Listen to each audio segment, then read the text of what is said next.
ભાઈ બચ્ચાઓ સ્કૂલે જતા હોય ને પેનથી લખતા હોય તો આ પેનના કે ઇંકના ડાઘા એમના યુનિફોર્મ ઉપર પણ પડતા હોય છે અથવા તો ઘરે તમારી ચાદર કે બેડશીટ ઉપર બી આ ડાઘા પડી શકે છે. તો આ ડાઘા છે, ઇંકના ડાઘા, એ નોર્મલ વોશમાં નથી જતા. આ ડાઘા દૂર કરવા છે તો ચાલો તમારી સાથે શેર કરું તેની ઇઝી ટ્રીક.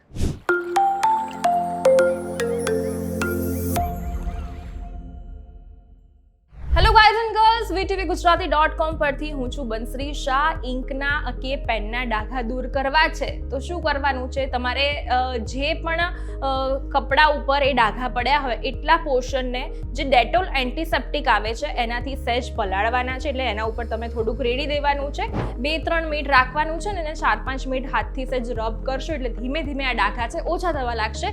ત્યારબાદ શું કરવાનું છે તો ડિટર્જન્ટમાં નોર્મલ વેમાં એને ધોઈ નાખવાના છે. ડેટોલ થી આ બધા જ જે ડાઘા છે એ એકદમ સાફ થઈ જશે.